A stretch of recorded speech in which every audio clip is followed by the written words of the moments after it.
এ বিয়েতে যা ভুলভ্রান্তি হয়েছে, যা অন্যায় হয়েছে, সব আমাদের দায়। এই দায় আমরা এড়াতে পারি না। আমরা মিথ্যা কথা বলেছি, কথা রাখতে পারিনি। এই জামাইয়ের জায়গায় যদি অন্য কেউ থাকতো, আমাদের উপর তারও রাগ হতো। মা, ভবিষ্যতে ঝড়ঝাপটা আসবে, অনেক কঠিন পরিস্থিতির মধ্যে তুই পড়বি।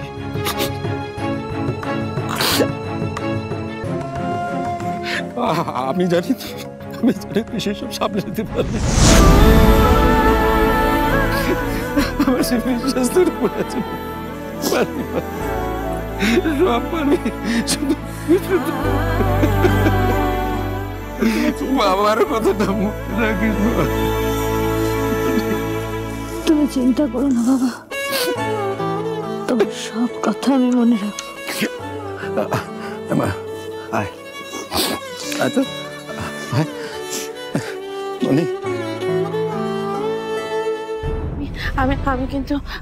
আমি কিন্তু আপনার ভরসায়, শুধুমাত্র আপনার ভরসায় আমার মেয়েটাকে ও বাড়িতে পাঠাচ্ছি। আমি তো জানি ওকে দেখা মাত্র ও বাড়িতে অনেক হইচই হবে, অনেক অশান্তি হবে, কিন্তু দিদি আপনি একটু দেখে রাখবেন। একদম টেনশন করবেন না মিসেস ভট্টাচার্য, আপনার মেয়ে একবার আমাদের বাড়িতে পা রাখুক, দেখবেন ওর জীবনটাই পাল্টে গেছে।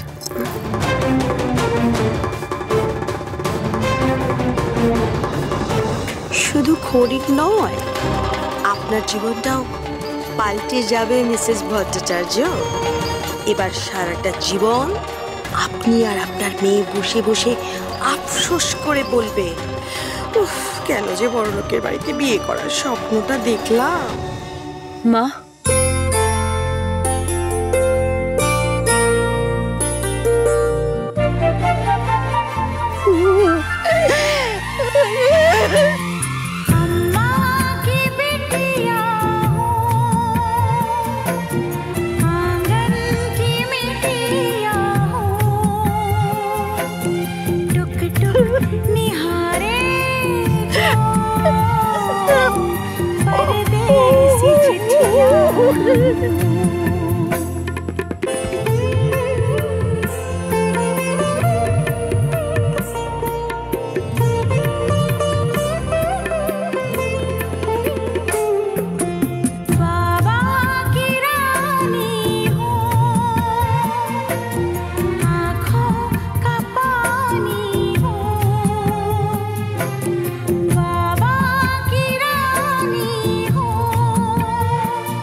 गाड़ी स्टार्ट दिन।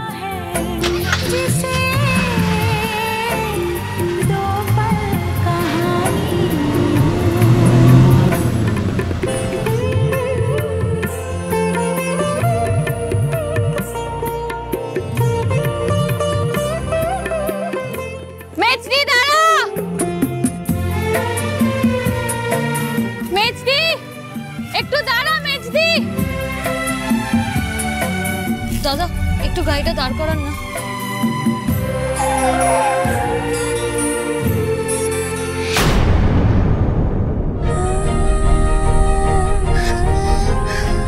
মেজদি, তোর আঁকার খাতা, রং তুলি সবই ব্যাগেতে আছে। আমি রকেটকে দিয়ে আনিয়ে রেখেছিলাম। তুই তো এগুলো ছাড়া থাকতে পারিস না। আর এই নে তোর ফেভারিট কুলের আছে। এবার তোর আমি চাকার নাম করে পুরোটা সাবার করে দেব না, পুরোটাই তোর। ধুর বোকামে, আমি তো কাছেই যাচ্ছি। তুই তো এগুলো আমাকে পরেও দিতে পারতিস। এই ব্যথা পা নিয়ে তুই এতটা ছুটে ছুটে এলি। মনে করে ওষুধটা লাগিয়ে নিস কিন্তু বলবি। পৌঁছে ফোন করিস মেজদি। আচ্ছা, আপনি গাড়িটা দাঁড় করালেন কেন? আপনাকে আমি দাঁড়াতে বলেছি, আপনি দেরি হয়েছে, চলুন।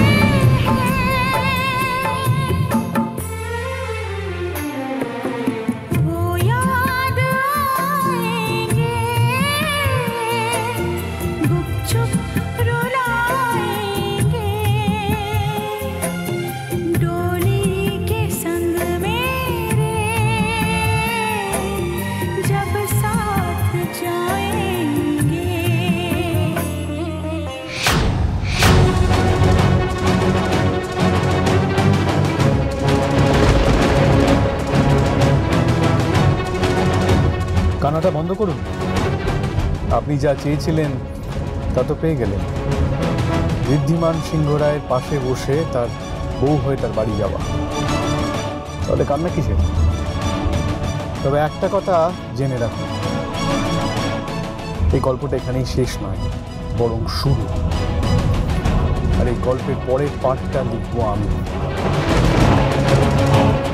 তখন আর ওই কুমিরের কান্না, আসল চোখের জল পড়বে।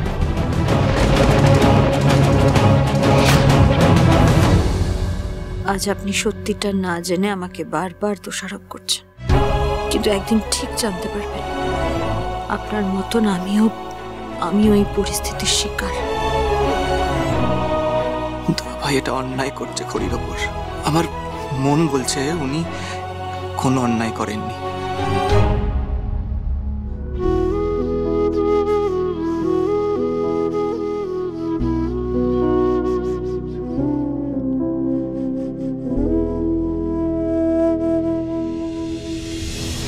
এদের মতো ইউজলেস লোকজন না আমি প্রচুর দেখেছি। এদের কাজই হলো এভাবে সিন ক্রিয়েট করে, অ্যাটেনশন গেইন করে টাকা দেখো। আপনি এখানে কি করছেন? আপনার পায়ে জ্বলন্ত ছবি।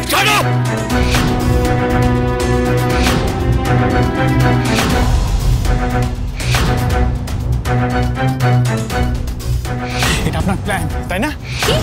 হ্যাঁ, আপনি ওয়েট করেছিলেন আমি কখন এখানে আসবো, আর সুযোগ বুঝে আপনি আমাকে এখানে জলে ফেলে দেন। জগদ্ধাত্রী পুজোয় আমাদের বাড়িতে এসে আপনার মাথা ঘুরে গেছে, তাই আপনি উপরে ওই আদর্শের অ্যাটিটিউড দেখিয়ে ভেতরে ভেতরে আমায় ট্র্যাপে ফেলার চেষ্টা করছেন। Mister Singha Roy, don't shout! আপনার ইন্টেনশন না আমি খুব ভালো করে বুঝে গেছি। আপনি কি ভেবেছিলেন আপনি ঋদ্ধিমান সিংহ রায়ের বাড়িতে ঢুকে পড়েছেন বলে তার বেডরুমে ঢুকে পড়তে পারবেন? ঋদ্ধিমান সিংহ রায়ের বিয়ের পিড়িতে একটা রাস্তার মেয়েকে কি করে আপনারা বসালেন? একবার আটকালো না আপনাদের? যে লোকটাকে আমি পৃথিবীতে সব থেকে বেশি অপছন্দ করি, যার মুখ জীবনে দ্বিতীয়বার দেখতে চাইনি, তুমি তাকেই শুধু যে বারবার আমার সামনে আনলে তাই না, তার সঙ্গে আমার গাঁট ছড়াও কেন বেঁধে দিলে? কেন ঠাকুর? এত বড় পরীক্ষার সামনে তুমি কেন দাঁড় করালে আমায়?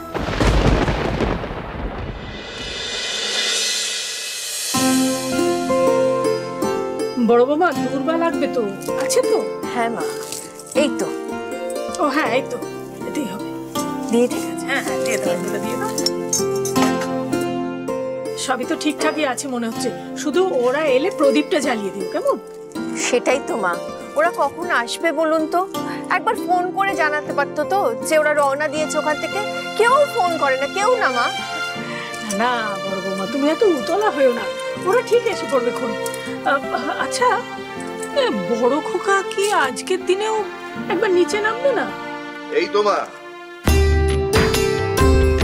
এসে গেছি। ওই তো, কেন নামবে না মা? ছেলের বউ ঘরে আসতে চলেছে, না নেমে কি পারে? ছেলের বউকে আশীর্বাদ করে ঘরে তুলতে হবে না? আশীর্বাদ তো করবই, কিন্তু তোমাদের যে এই বিয়েতে এত নিয়ম রীতি, সেটা যে আমি মানি না সেটা তো তোমরা জানোই।